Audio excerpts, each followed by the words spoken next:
नमो तस्स भगवतो। Hello friends, मैं doctor बाल गंगाधर बागी। आज मैं आप लोगों को त्रिपिटक साहित्य के बारे में पढ़ाना चाह रहा हूँ कि त्रिपिटक किसे कहते हैं। भगवान बुद्ध के जो वचनों का संकलन है उसको त्रिपिटक कहा जाता है, त्रिपिटक कहा जाता है। लेकिन उसको त्रिपिटक या त्रिपिटक क्यों कहा जाता है, उसमें पिटक शब्द कहाँ से आया, जो है उसमें तीन पिटक वो शब्द कहाँ से आया, ये बात बहुत सारे लोग आपस में चर्चा करते हैं। लेकिन इसमें लोगों की जो व्याख्या है वो बहुत सामान्य सी व्याख्या है। लोग ये कहते हैं कि इसमें सुत्त पिटक है, विनय पिटक है, अभिधम्म पिटक है। ये तीन पिटक हैं, इसलिए जो है इसको त्रिपिटक कहा जाता है। ये बात कुछ हद तक सही है साथियों, लेकिन इसकी डीप में जब जाएंगे तो इस त्रिपिटक के पीछे भगवान बुद्ध की थ्योरी है, जिसको आज मैं यहाँ पे एक्सप्लेन करूँगा। भगवान बुद्ध के बारे में बात कहा जाता है कि उन्होंने ध्यान साधना लगाया। ध्यान का सिद्धांत है, कर्म का सिद्धांत है, उनका समता मूलक समाज का सिद्धांत है। लेकिन वो आया कहाँ से और क्या है, वो क्या पहलू हैं जो त्रिपिटक को त्रिपिटक बनाते हैं, यानी पिटक को पिटक बनाते हैं। तो साथियों, भगवान बुद्ध ने सबसे पहले जो है पटिवेद की बात किया। और पटिवेद जो है ये पाली शब्द है, इसको हिंदी में कहते हैं प्रतिवेद, मतलब फीलिंग। भगवान बुद्ध ने फीलिंग की बात किया कि संसार के तमाम दुखों को, तमाम तरह के संवेदनाओं को आप महसूस कीजिए। जो भी आपके आंखों के कानों के सामने गुजर रहा है या जो नहीं भी गुजर रहा, उसको महसूस कीजिए। महसूस करने के बाद जो है आप प्रैक्टिकल कीजिए। प्रैक्टिकल का मतलब आप ध्यान कीजिए। ध्यान में जब आप जाएंगे, आनापानसति करेंगे और ध्यान में जब डूबेंगे, अपने एहसास के साथ उतरेंगे, तब उन सारी संवेदनाओं को, सारे परिवर्तन को आप अंदर ही अंदर समझेंगे। उसके बाद आती है थ्योरी। उसके बाद थ्योरी जनरेट होती है और इसको हम कहते हैं परियत्ति पाली भाषा में। तो परियत्ति जो है यही त्रिपिटक साहित्य है। त्रिपिटक साहित्य का मतलब बुद्धिज्म का hard copy, hard bounding. Buddhism का हार्डवेयर जो है वो परियत्ति है, वो त्रिपिटक ग्रंथ है। लेकिन जो बुद्धिज्म का सॉफ्टवेयर है, वो बुद्धिज्म का जो फीलिंग वाला सिद्धांत है, बुद्धिज्म का जो प्रैक्टिस है, कि विदाउट प्रैक्टिस आप बुद्धिज्म को नहीं समझ सकते। भगवान बुद्ध ने कहा था कि जो एवरी ह्यूमन बीइंग है उसका माइंड लगभग इक्वल है। कोई भी बुद्ध बन सकता है, लेकिन उसको बुद्ध की तरह ही प्रैक्टिस करना पड़ेगा उस अवस्था को प्राप्त करने के लिए साथियों। तो त्रिपिटक के पीछे ये तीन थ्योरी बहुत कारगर हैं। इसके अलावा और मेजर थ्योरीज क्या हैं उसको मैं एक्सप्लेन करूंगा। अगली जो व्याख्या त्रिपिटक का किया गया है वो विनय पिटक, सुत्त पिटक, अभिधम्म पिटक। इसकी व्याख्या जो है यहाँ से शुरू होती है कि विनय पिटक को आड़ा देशना कहते हैं। भगवान बुद्ध ने तीन तरह की देशनाएं की थी। एक देशना को आड़ा देशना, आड़ा देशना मतलब आज्ञा देशना। भिक्षुओं को जो विनय के नियम मानने की जो उन्होंने आज्ञा दिया था उसको आड़ा देशना में कहा गया है। कि भगवान बुद्ध ने कहा था कि जब तक विनय जिंदा है तब तक धम्म जिंदा है। अगर विनय नहीं जिंदा नहीं रहेगा, यानी संविधान जब नहीं रहेगा तो संघ नहीं चलेगा। इसलिए उन्होंने विनय पे बहुत जोर दिया था और ये आड़ा देशना के अंतर्गत आता है।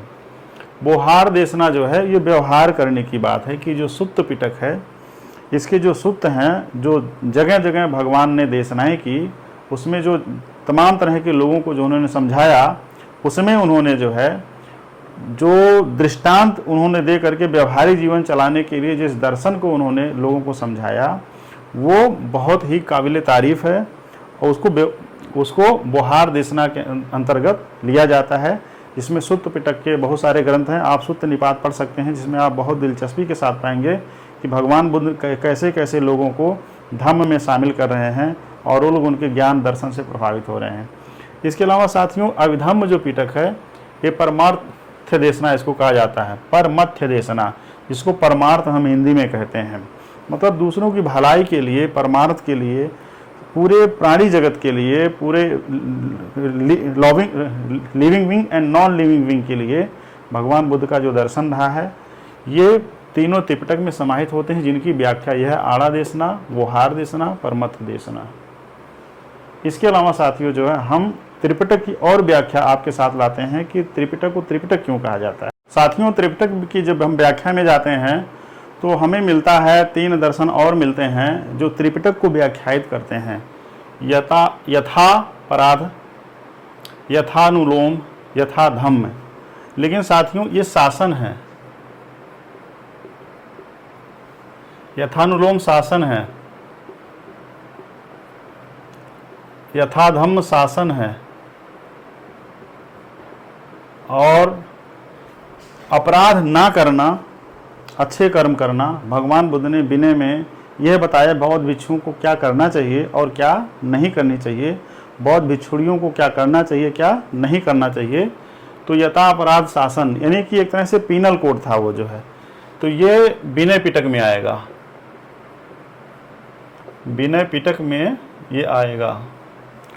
और यथानुलोम शासन जो है, ये जो चित्त की निर्मलता है, ये आएगा सुत्त पिटक में,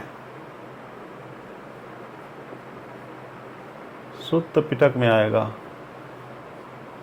और ये आएगा धम्म पिटक में, अभिधम्म पिटक में,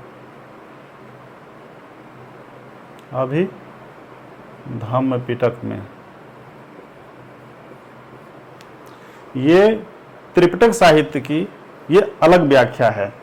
मतलब ये सारी चीज़ें, ऐसा नहीं है कि जितना चीज़ें अभी तक मैंने आपको बताया वो त्रिपिटक में नहीं है, वो उन सबको समाहित करते हुए ये सारी व्याख्याएं हैं उसमें जो है। कि त्रिपिटक साहित्य को त्रिपिटक क्यों कहा जाता है, उसके दर्शन के पीछे ये जो पीनल कोड हैं, ये जो टर्मिनोलॉजी हैं, ये किस तरीके से कंसाइज वे में जो है त्रिपिटक को त्रिपिटक होने के लिए एक तरीके से प्रमाणित करती हैं। तो यथा अपराध विनय पिटक में है, यथानुलोम शासन जो है सुत्त पिटक में है, और यथा धम्म शासन जो है अभिधम्म पिटक में है। इसके अलावा साथियों मैं अगली व्याख्या आपको बताने जा रहा हूँ। साथियों इसके अलावा त्रिपिटक साहित्य की जो व्याख्या है वो संवरा सवर कथा है, दिट्टि विनेठन कथा है, और नाम रूप कथा है। इस कथा के माध्यम से जो है त्रिपिटक को व्याख्यायित किया गया है। संवरा सवर जो है ये विनय पिटक में आएगा, ये विनय पिटक में आएगा, ये सुत्त पिटक में आएगा, और ये अभिधम्म पिटक में आएगा, ये अभिधम्म पिटक में आएगा। साथियों ये जो 62 है, ये 62 सुत्त हैं। 62 सुत्तों में प्रतिपक्ष भूत की बात की गई है, प्रतिपक्ष भूत की बात की गई है, इसमें आचरण की बात की गई है, और इसमें जो है नाम रूप प्रतिपक्ष की बात की गई है, प्रतिपक्ष भूत की बात की गई है। तो संवरा संवर कथा है, दिट्ठ विनेठन कथा है, और नाम रूप कथा है। ये तीनों त्रिपिटक को अलग से व्याख्यायित करते हैं। ये सब उसी व्याख्या का हिस्सा है, इसके पहले जो मैं आपको बताया। इसके अलावा साथियों भगवान बुद्ध ने त्रिविध शिक्षा की देशना की बात की थी। त्रिविध शिक्षा की देशना, थोड़ा मैं जल्दी लिख रहा हूँ, राइटिंग खराब हो सकती है, लेकिन आपके पढ़ने में आना चाहिए। त्रिविध शिक्षा के अंतर्गत भगवान बुद्ध ने अधिशील की बात किया। नंबर 1 अधिशील, अधिशील देशना। दूसरा अधिचित्त देशना।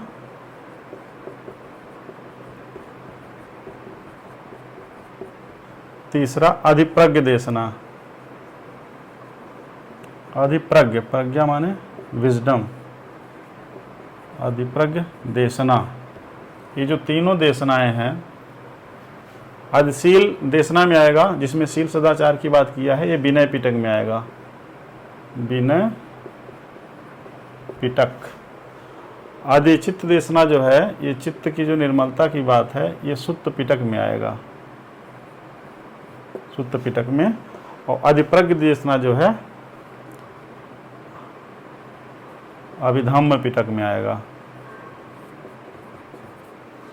ये त्रिपिटक की जो है अलग व्याख्या हुई, और ये व्याख्या उसी व्याख्या के आधार पे है कि भगवान बुद्ध ने जो त्रिपिटक साहित्य में विनय पिटक, सुत्त पिटक, अभिधम्म पिटक में जो बातें की गई हैं, उन बातों के कितने दार्शनिक आधार हैं, कितने दार्शनिक पहलू हैं, उनका कितना वर्गीकरण हो सकता है, मैं उन्हीं को आपको बता रहा हूँ साथियों।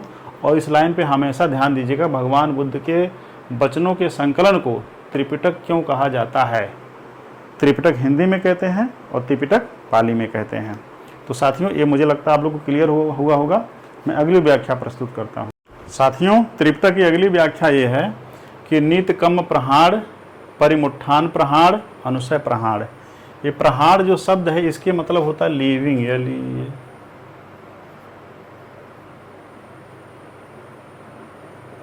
छोड़ना। यानी कि जो हमारे जीवन में शोक है, जो दुख है, उन तमाम दुखों को, कलेशों को, समस्याओं को छोड़ना, चाहे वो नीतिकम प्रहाण हो, चाहे परिमुट्ठान प्रहाण हो, चाहे अनुशय प्रहाण हो। इसकी जो व्यवस्थापन किया गया है ये किया गया है पाली त्रिपिटक में, ये विनय पिटक में है, ये सुत्त पिटक में है, ये अभिधम्म पिटक में है।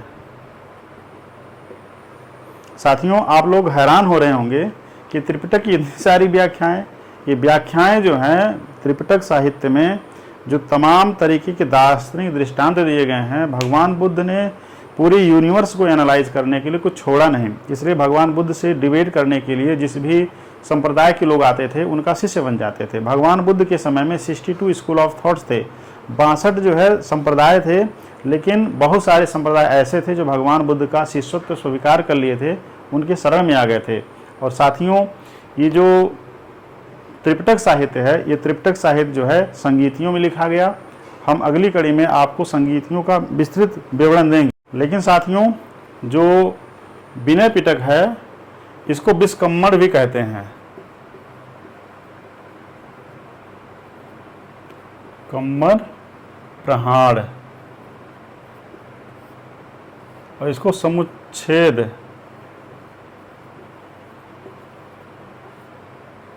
प्रहाण कहते हैं। प्रहाण मतलब छोना, विस्कम्मण, समुच्छेद प्रहाण जो है। भगवान बुद्ध के महापरिनिर्वाण के बाद भगवान बुद्ध के बुद्ध वचनों को संकलित करने की बड़ी आवश्यकता पड़ी, क्योंकि जब भगवान बुद्ध का महापरिनिर्वाण हुआ तो सुभद्र नाम के एक व्यक्ति ने कहा कि बहुत अच्छा हुआ कि बुद्ध हमारे बीच से चला गया। वो बहुत नियम कानून बताता था जिसको पालन करने में हमें कठिनाई होती थी। वो ये कहता था कि इसको मत पालन करो, इसको मत करो, उसको छोड़ दो, उसको अपना लो। तब अब हम जो है इन तमाम चीज़ों से मुक्त हो गए हैं। इसीलिए साथियों जो है भगवान बुद्ध के महापरिनिर्वाण के बाद महाकश्यप की अध्यक्षता में राजगीर के व्यवहार पर्वत के सप्तपर्णी गुफा में प्रथम संगीति की गई। उसको पंचसतिका भी कहते हैं।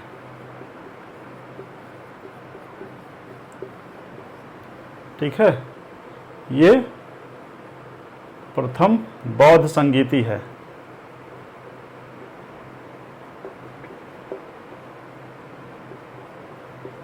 प्रथम बौद्ध संगीति हुई।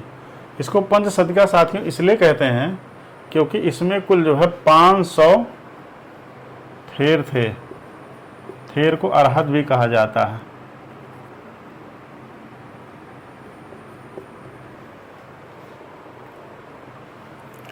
पाँच सौ थेर थे जिसकी अध्यक्षता महाकश्यप ने किया।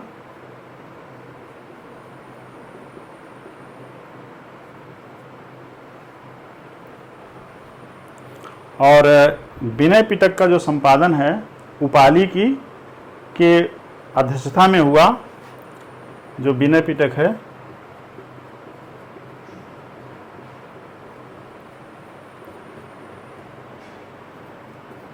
उपाली थेर थे, लेकिन विषय का उपसंपादन जो है उपस्थापन उपाली ने किया था। उपाली ने किया था। और सुत्तों का जो संगायन है, सुत्त संगायन,